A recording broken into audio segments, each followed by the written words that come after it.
Dear trustees, students, faculty, staff, and friends of AUB, I'm very pleased to welcome you to this year's Founders Day ceremony on a wet Monday. Founders Day, of course, commemorates the establishment of our university 148 years ago.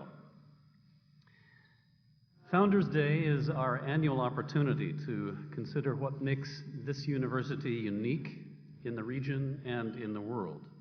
It is a time to reflect upon our history as well as our aspirations for the future. To say the least, these are challenging times in the Arab world, but let us remember that this is nothing new for AUB. Since the university's founding in 1866, AUB has witnessed the end and the division of the Ottoman Empire, 2 world wars, numerous medical epidemics, the Palestinian Nakba, civil war, violent conflicts with Lebanon's southern neighbor, and now the initial hope of the Arab Spring, only to be followed by violence, despair, and questions about the future of the region. The importance of liberal arts universities are especially apparent during times of uncertainty such as this.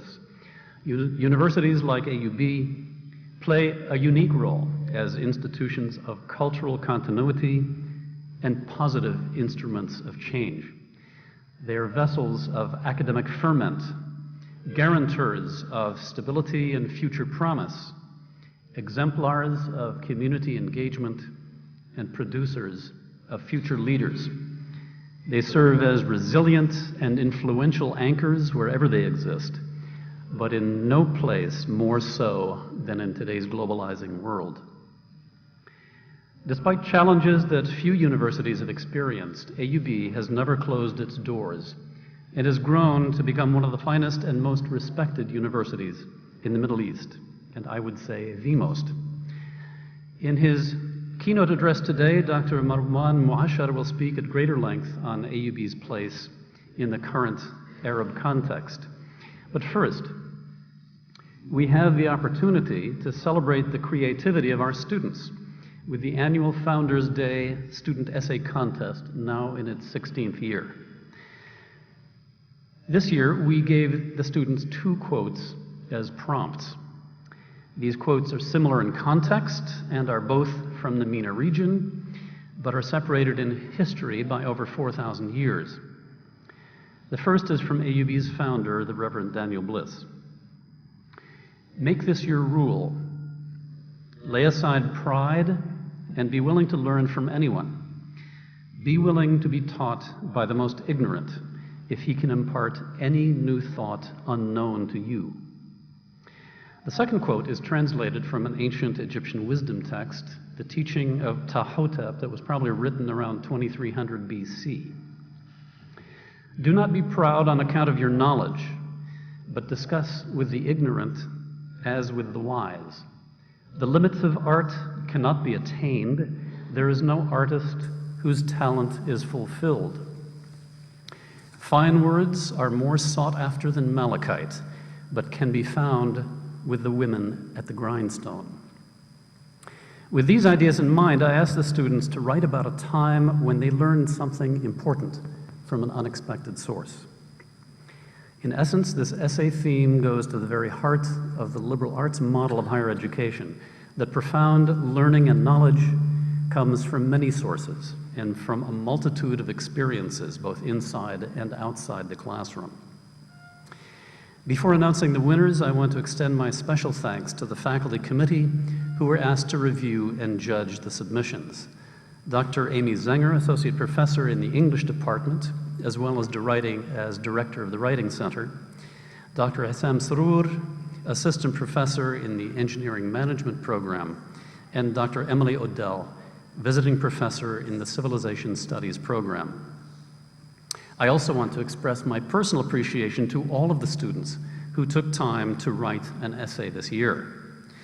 The committee chose to recognize 3 outstanding essays this year, all of which can be read on the main page of AUB's website after today's ceremony.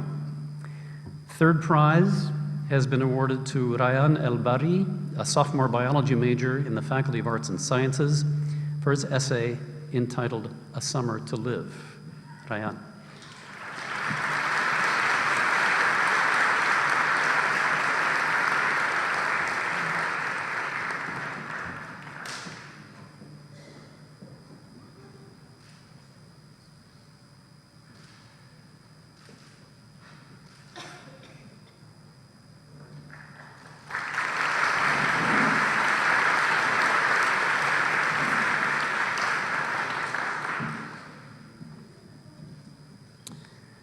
Second prize goes to Norma Zahbi, a freshman student in the Faculty of Arts and Sciences, for his essay entitled The Harmonious Cure.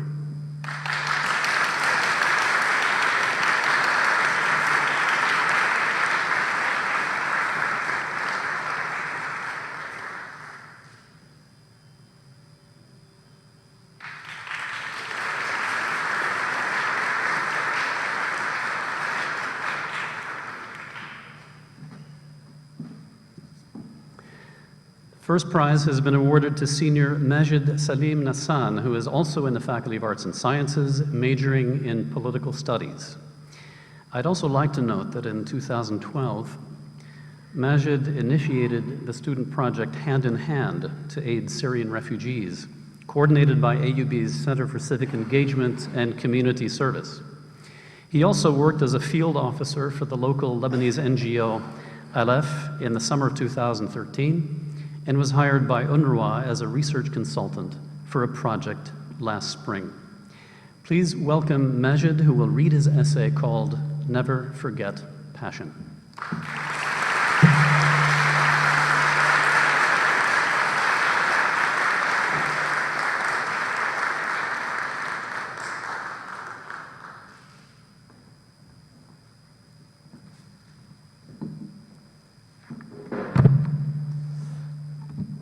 I dedicate this essay to my grandmother, who is currently very ill. I hope that she fights her way, just like I did, thanks to her motivation. We are often held back by our failures. They destroy us. And if we don't have the will nor the passion for success, we will be stuck in this loop forever. In the spring of 2012, due to my failure in my AUB courses, my parents decided that I should take the semester off. This period was when my country turned from being one of the most beautiful and safe places in the world to one of the most dangerous. I took a Syrian taxi back home. The driver, Munir, had no degree, only a Syrian brevet certificate. But I, a miserable student who lost all hopes of coming back to AUB, decided to talk to him about education. And to my surprise, Munir was a huge advocate of education, as he offered me some words that truly changed the course of my life. I began my journey all depressed, thinking that the life I knew, the social life that I created, and the education that I had earned were going to vanish. At this point, I had lost my AUB ego, this belief that we represent the elites of education.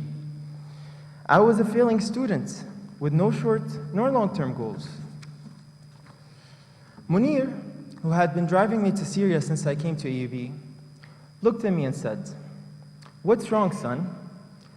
You used to love going back home. This is the first time I see you like this. You're not talking, you're not smiling, you're not even smoking a cigarette."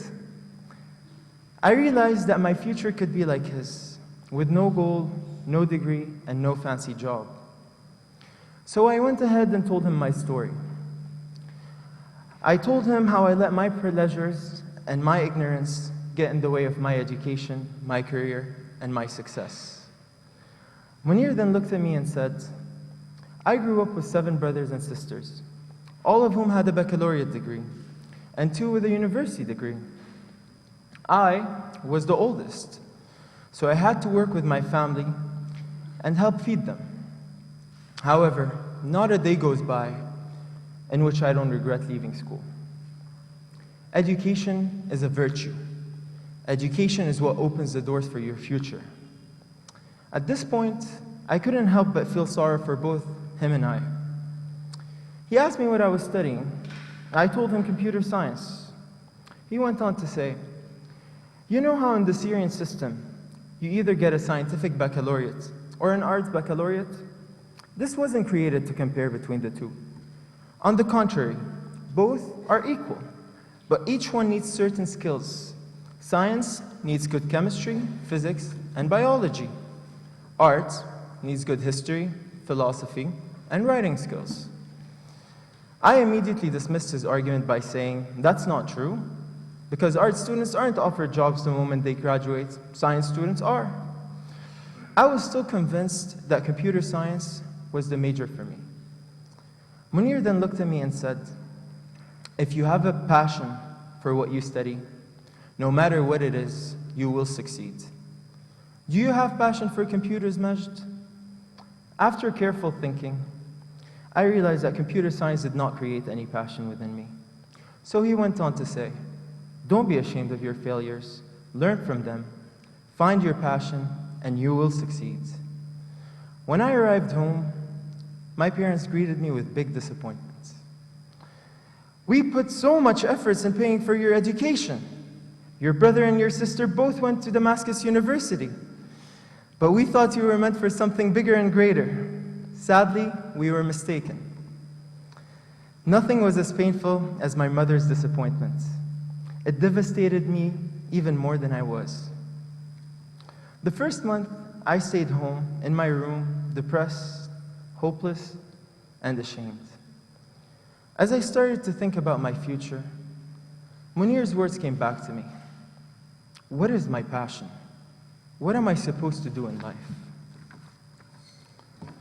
Somewhere around May, while strolling in Babshari, the area of Old Damascus in which I grew up in, I found my answer. As I walked around and saw how the environment I grew up in was not the same anymore, there was misery in people's faces.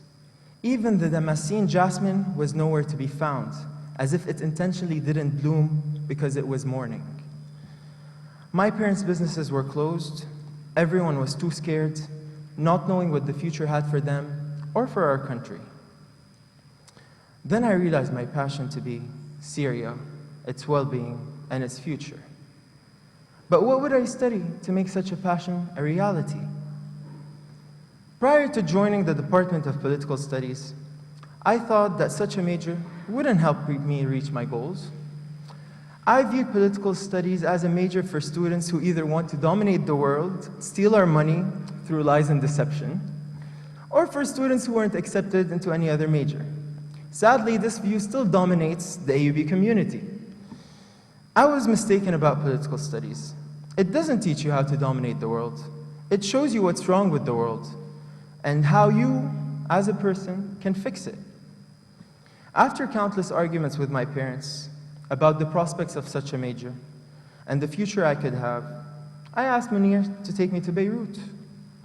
He picked me up and said, "You look much better than when I dropped you off." I replied, "It's because I found a passion shared by 23 million people whose lives has changed drastically in the past year and a half. My passion is Syria. Thanks to your words and your wisdom, I will do everything I can to resolve our conflict and make Syria one of the top countries in the world." Munir replied, "Majd, I hope and I pray that we will have the ability to achieve all of this, because this passion will open doors for you. It will be hard. You will have difficulties, but as long as you're determined, you will succeed." Not a day goes by in which I don't think of Munir's words. My senior paper's thesis was about the causes and resolutions of the Syrian conflict.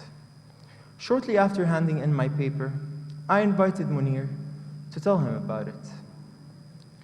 A tear fell from his right eye, as he said, "I wish my children would listen to me like you did. Maybe they would find their passion and bring on change to the world like I know you will. And since I found my passion, all I think about, all I talk about, and all I read about is Syria and its bright future." I want to take this opportunity to thank God and my family for directing my path. I also want to thank each and every member of the AUB community, particularly the Political Science Department. And lastly, if it's not a problem, I would like to express my gratitude to a handful of professors without whom I wouldn't be standing here today. Dr. Hala Muhtasib, my freshman advisor, from day one urged me not to go for computer science. Dr. Randa Sirhan, from the sociology department, opened up my passion for the social sciences and pushed me towards the right path through motivation and advice. Dr. Coralie Hindawi, who is the political science advisor, when I entered her office as a majorless student whose curiosity about politics was not enough actually, she guided me and constantly motivated me to do what I love. And Dr. Shafiq Masri, although his courses are the most challenging in our department, he is the best source in politics and law anyone could ever ask for. And lastly, I want to thank Dr. Gurkajian and Dr. Hanf for introducing me to one of the most beautiful specializations in politics, conflict resolution, in which I will pursue my master's in. Thank you all for coming here, and thank you, Mr. President, for this award. May AUB always lead the Arab world and with its students and its professors.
I'd like to express my great appreciation for the choir's contribution to this ceremony today, and to remind everyone in the audience that tonight and tomorrow night, the AUB Choir and Choral Society will be giving their annual Christmas concert here in Assembly Hall at 7:30 p.m.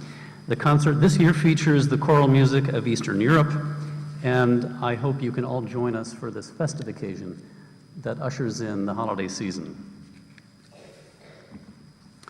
It's now a distinct pleasure for me to introduce the keynote speaker for Founders Day 2014, Dr. Marwan Muasher, Vice President for Studies at the Carnegie Endowment for International Peace, a distinguished member of AUB's Board of Trustees since 2007, and a former AUB student.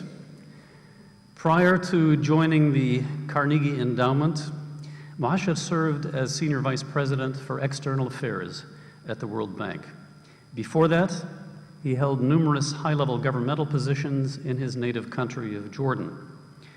Over 2 decades, Muasher served as Foreign Minister, Deputy Prime Minister, Ambassador to the United States, Minister of Information, Senator, government spokesman for the Hashemite Kingdom of Jordan, to mention a few.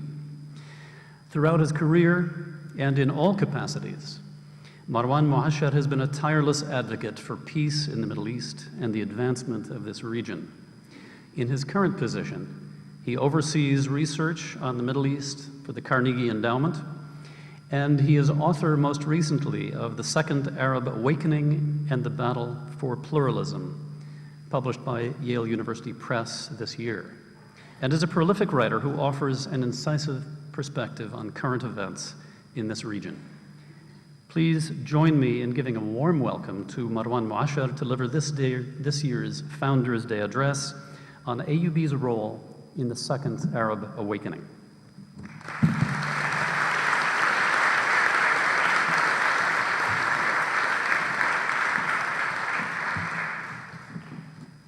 Thank you very much, Peter. Members of the Board of Trustees, distinguished members of the faculty, distinguished guests.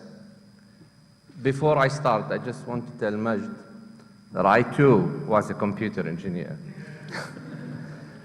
And I, in fact, have a PhD in computer engineering. But I left it early on because I also wanted to pursue my passion. I couldn't agree more with every word you said. More power to you.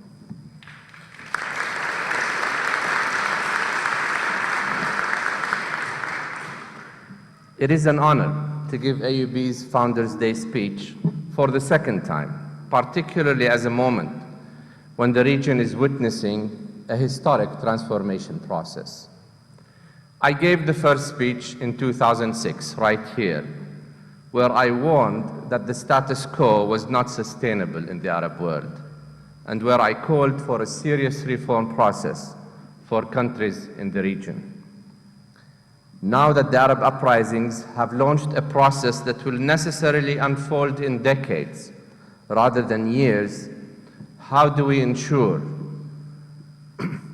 that it leads to stable, prosperous, and pluralistic societies rather than to violence, exclusionist discourses, and sectarian divides?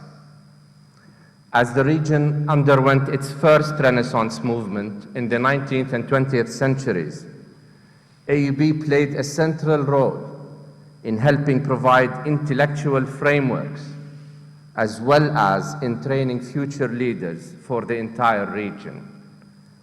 AUB's faculty was at the forefront of propagating ideas for a better Arab world. Listen to these words. A progressive society is one which is harmonious, where all citizens enjoy equal opportunity, where no individual or group monopolizes another because of birth, heritage, gender, or any other claimed difference, as all individuals are at their core equal in their citizenship and humanity. These are the words of Constantin Zreb, written 57 years ago, as he urged the Arab world to adopt modern civil structures and emancipate itself from foreign domination and stagnant societies. He went on to elaborate what he considered signs of societal progress, the presence of political, social, and intellectual freedoms, independent judiciary, social and economic justice, and equal opportunity for all. I'm very honored to be joined on the podium today by his daughter, Professor Huda Zreik, AUB's Chief Marshal, and of course, Constantine Zreik's daughter. Huda.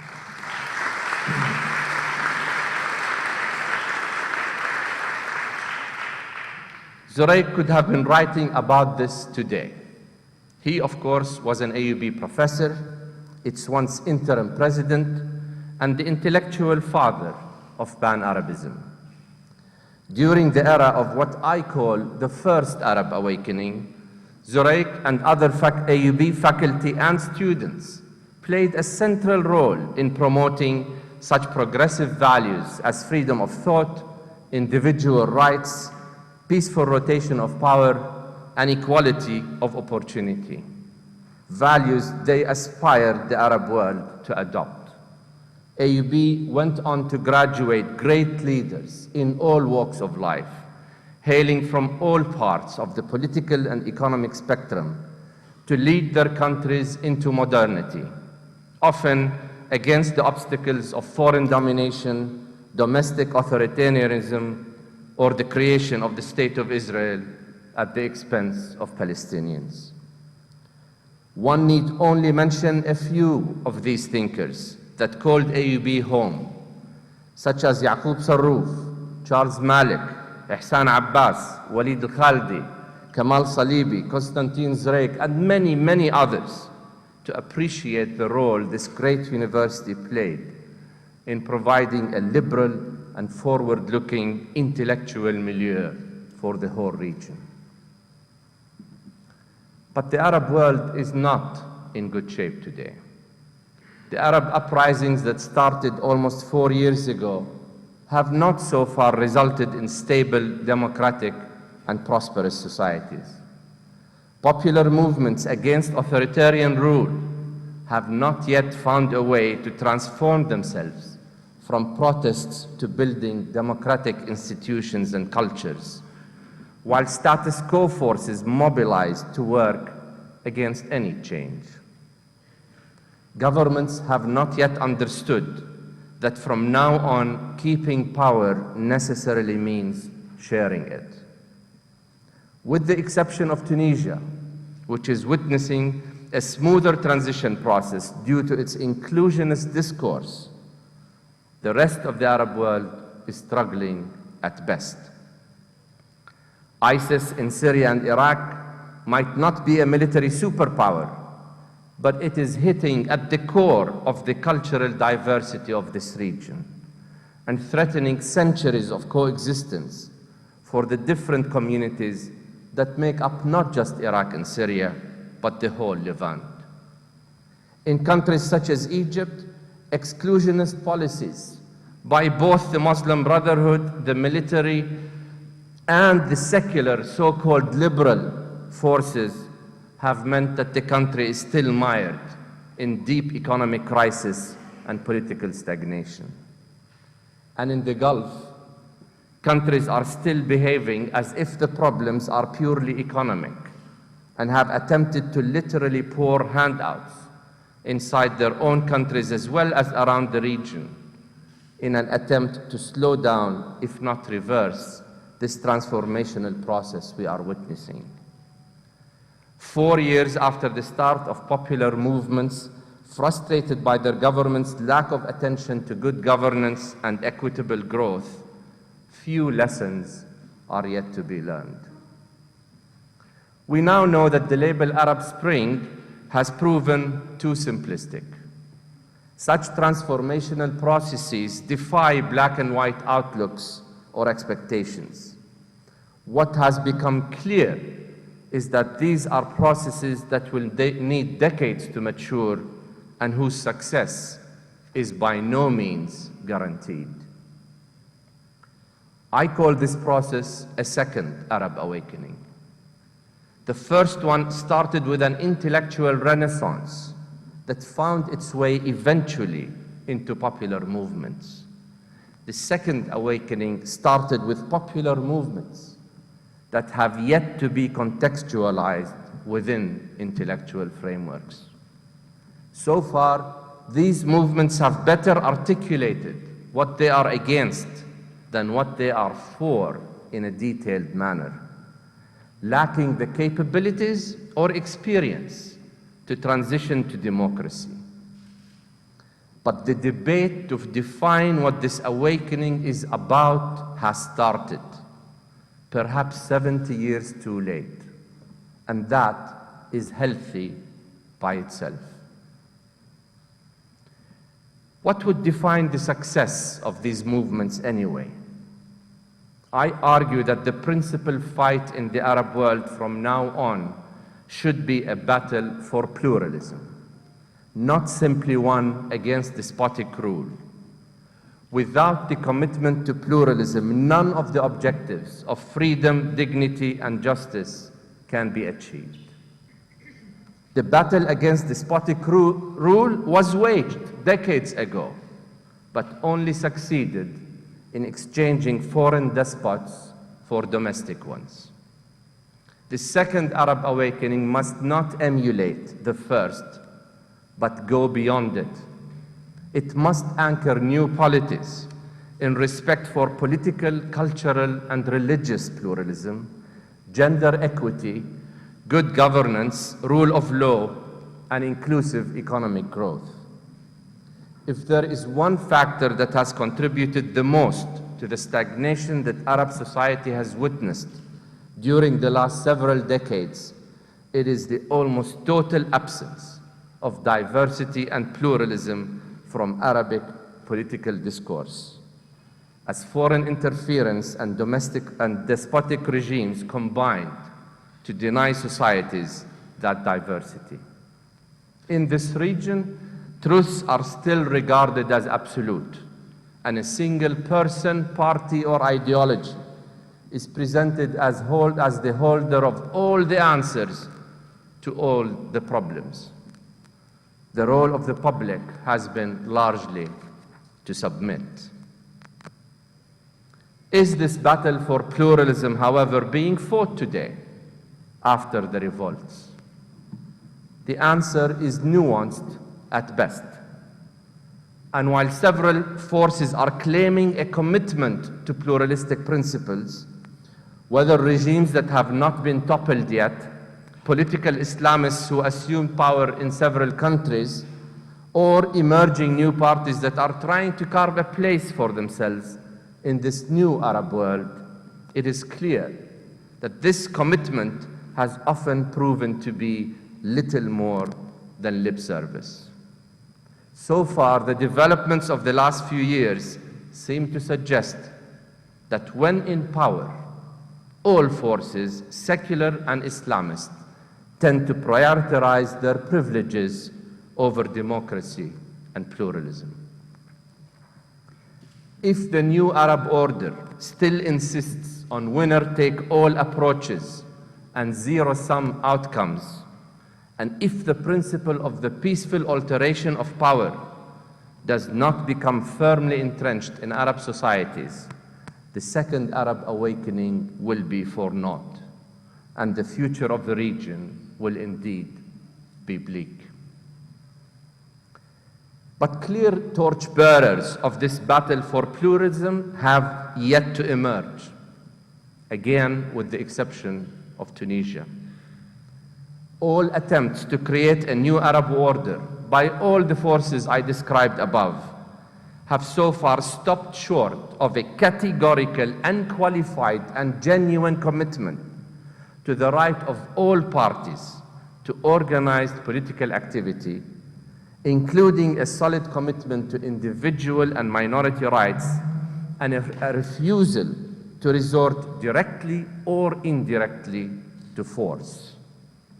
Operating in a region without a history of democratic governance, it is interesting to watch all forces in the Arab world today accusing each other of practicing exclusionist policies while totally brushing over the fact that they themselves are employing the very same type of exclusionist discourse.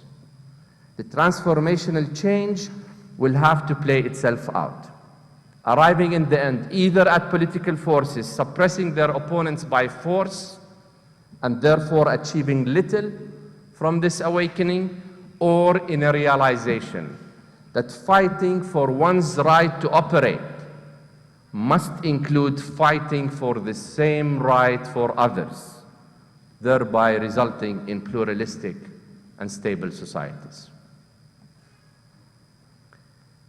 Until the Arab uprising started in 2011, Arab leaders argued that economic reform must precede political reform, the so-called bread before freedom argument. It meant that political reform was premature and even dangerous before regimes could prepare their citizens for responsible political decisions by filling their stomachs and providing for their basic needs.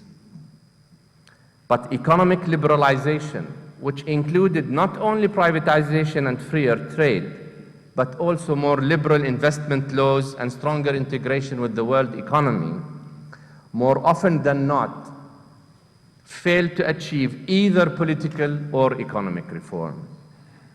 Because necessary economic measures were carried out without the parallel development of a political system of checks and balances, abuses by economic actors went unchecked, and impunity was the rule. As a result, many economic reform measures benefited only a small elite rather than the general population. The consolidation of benefits in a small group, usually allied with the political ruling elite, further hamstrung the potential economic impact of the reform effort.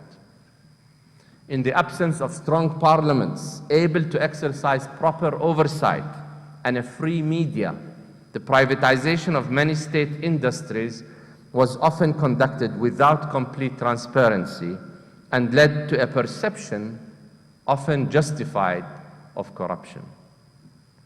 It is becoming clear that economic reform will not work without a parallel political reform process. Bread without freedom has more often than not led to neither. Further, the rentier economies of the region, partly evolving as a result of oil, have neither promoted self-reliant societies nor political accountability. Diversifying economic activity, thus, is a must, both for economic as well as for political development of the region. At the same time, sectarian tensions today are ripping Arab countries apart. From Syria to Lebanon to Iraq, states are increasingly being defined by what divides them.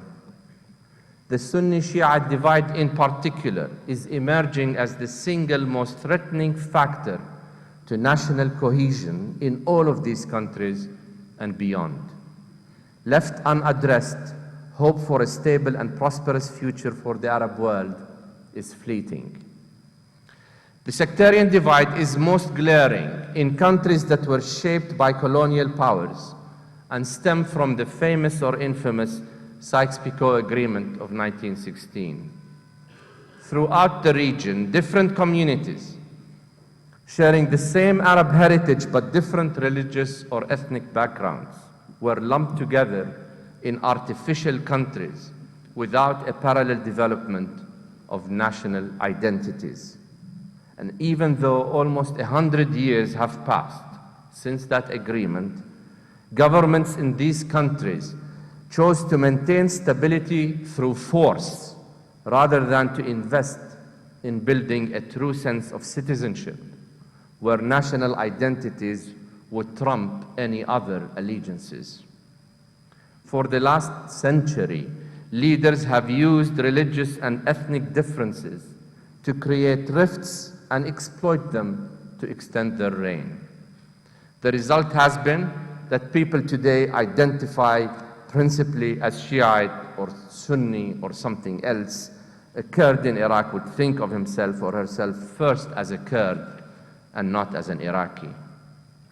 Arab countries need to focus on creating strong national identities that would trump all other allegiances, or otherwise democracy may never take hold.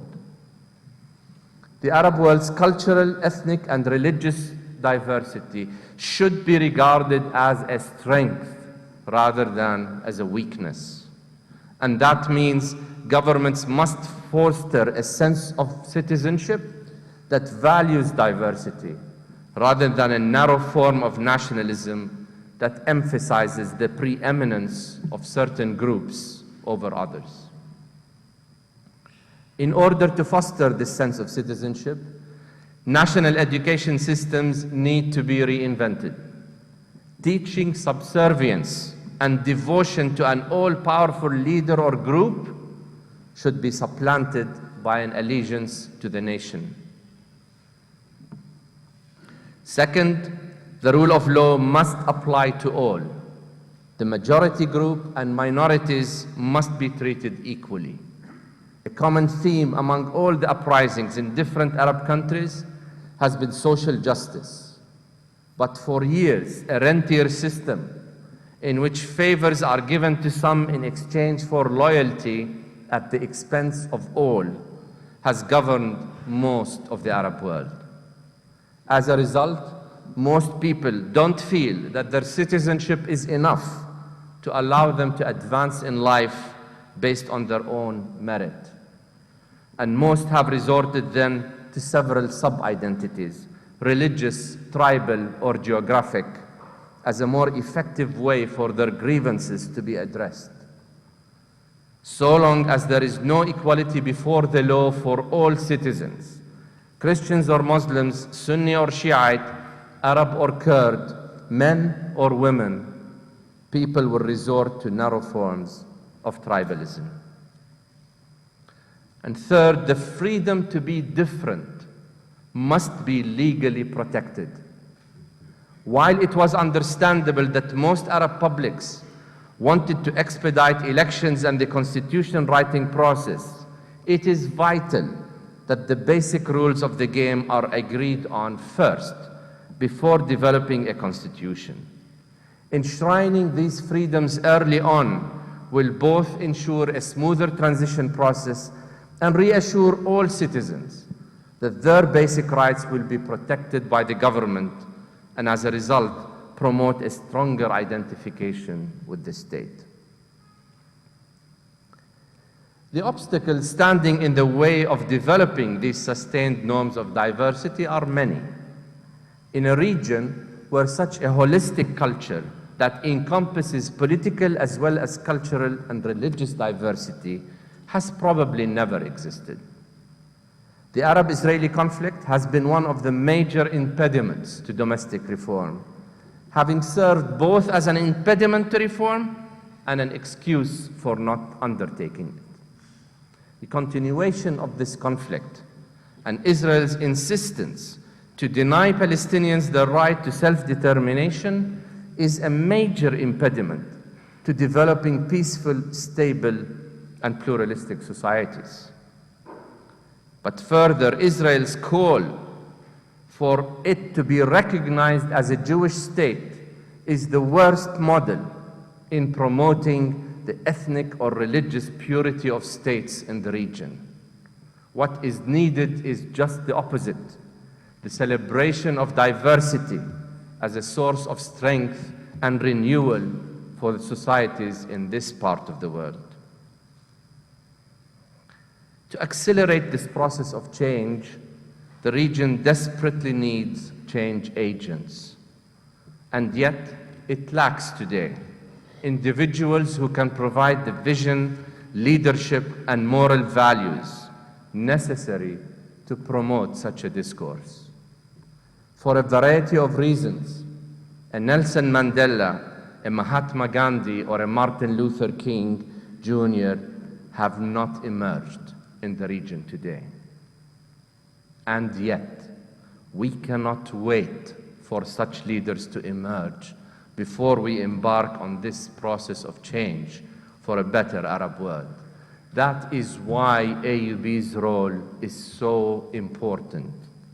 Its ideals, its values, and more importantly, its faculty constitute today a collective depository of intellectual and moral power that can help contextualize the Arab uprisings within an intellectual framework. It can direct the new generation to believe in this region, to stay in it, and to provide it with the necessary skills so that the transition from protests to nation building is made possible. AUB has played exactly such a role during the first liberal era of the contemporary Arab world. And I see few, if any, other institutions capable of playing such a role in the second Arab awakening. There is no reason why AUB cannot serve as a collective Mandela, Gandhi, or King. Democracy, pluralism, and liberal values are not going to emerge in the Arab world through wishful thinking. They will require decades of hard work, leadership, as well as a vision people can rally around. AUB must take the reins again, harness the tremendous, unparalleled intellectual power it has in the region, and channel it towards providing the new generation in the Arab world with the necessary tools to take on this huge nation-building effort. I can think of no bigger challenge, no higher cause, no nobler objective for AUB to adopt in this new era than this. It has all the necessary ingredients and 150 years of preparation and capacity building to adopt this role. In the words of Constantine Zre, it is the university's responsibility to adapt according to society's growing needs. The university has roots it grew out of and will flourish and bear fruit so long as these roots are alive and renewable. Thank you.